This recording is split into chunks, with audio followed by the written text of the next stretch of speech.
أما بعد، فأعوذ بالله من الشيطان الرجيم. بسم الله الرحمن الرحيم. سيروا فيها ليالي وأياما آمنين. حضرة الرئيس المحترم والمكرم والسادة الفضلاء والعلماء النبلاء والإخوة الأحباء، إني أريد أن أقدم إليكم خطبة عربية سهلة. موضوعي في هذه الحفلة المسابقة السعيدة الكريمة المطهرة الميمونة: الأمن في حياة الناس وأهميته في الإسلام. إخوتي وأحبتي في الله، إنكم تعرفون معرفة جيدة أن قد جعل الله عز وجل بعض نعمه عامة على جميع المخلوقات، وخص الله تعالى ببعض النعم مخلوقات دون مخلوقات أخرى. ولقد جعل الله تعالى نعمة الأمن جعلها ربنا جل وعلا نعمة عامة تطلبها كل المخلوقات، وتفضل الله تعالى بها على من يشاء. فتجد أن الحشرات تبحث عن الأمن حتى وهي في جحورها، فتبعث في مكان تجعل فيه الجحور يكون بعيدا عن آفات المؤذين لها والمهلكين. وجعل الله تعالى الطيور تبحث عن مكان مناسب لأوكارها، فتجعله في أعالي الأشجار أو في أماكن التي لا يصل إليها من يؤذيها، بل حتى الوحوش تحرص على أن تكون مساكنها وأماكن استقرارها أن تكون في مكان آمن تأمن معه على أنفسها.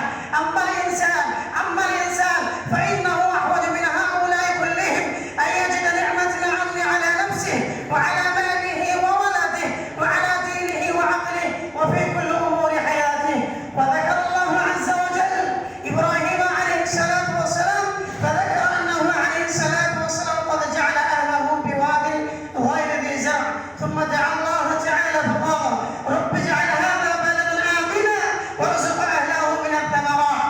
فبدأ إبراهيم عليه السلام بالأمن قبل أن يبدأ بالرزق، وذلك أن الرزق إذا حصل لكنك لا تأمن على نفسك ولا تأمن على مالك ولا تأمن على ولدك ولا تأمن على دينك ولا تأمن على عقلك، فلن تستمتع أبدا بهذا الرزق ما دام أن الأمن مسلوب عنه.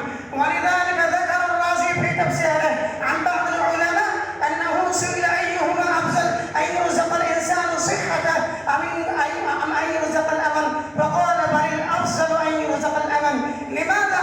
فإن الصحة لا تكون إلا مع أمن.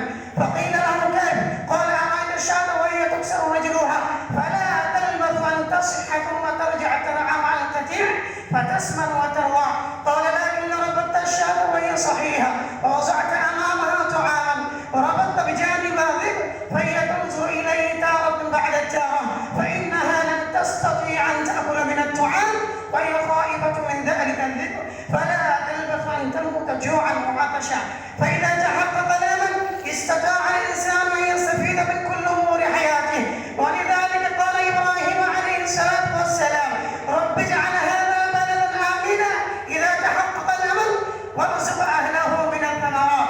وذكر الله تعالى موسى عليه الصلاة والسلام فأنه لما ألقى العصا وتحولت إلى حية فزع منها، قال الله عز وجل: قل لا أقبل ولا تخف إنك من الآمنين.